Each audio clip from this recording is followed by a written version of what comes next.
take off towards one of the most brutal battlefields in Syria, protected by heavily armed gunships. The Russian army is taking us to the former ISIS stronghold Deir ez-Zor. Even though the Syrian and Russian armies have managed to push ISIS back, there still are a lot of ISIS fighters here in this area. That's why taking the helicopter is the safest way to get to Deir ez-Zor. After landing in this dusty desert town close to the Iraqi border, the Russian army takes us to the city center. ISIS ruled most of Deir ez-Zor for more than 3 years and besieged government-held parts of the town. Now, commerce is returning here.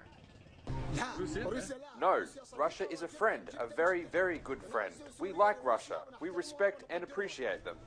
What Russia did for us is so great. Their efforts are too great to describe.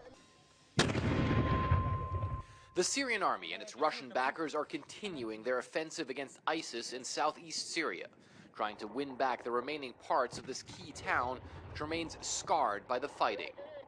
This area here used to be right on the front line between Syrian government forces and ISIS. And the entire area that you see behind me here, all of these sand berms, just a few days ago, those were ISIS fighting positions. The Russian military says it believes a victory in Deir ez-Zor would put them close to ousting ISIS from all of southeastern Syria. Our forces have already pushed ISIS about 5 to 6 kilometers away from the city on the left side of the Euphrates. But the most important thing is the blockade on the city has been lifted and the people are receiving humanitarian aid. But gains are quickly reversed in the eastern Syrian desert, and Russia warns while the forces they support have been moving forward fast, tough battles still lie ahead. Fred Pleitgen, CNN, Deir ez-Zor, Syria.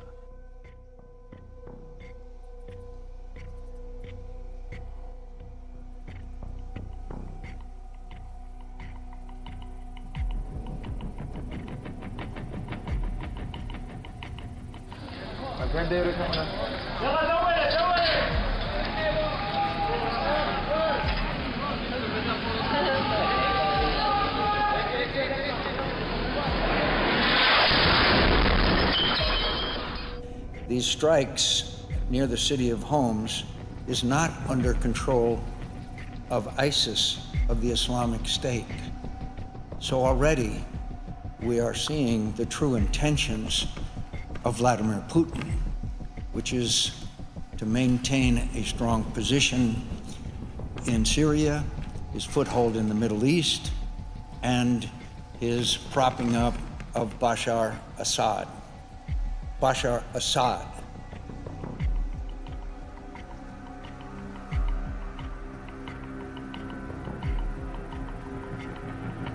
We need to make the Iranians pay a price in Syria. We need to make the Russians pay a price.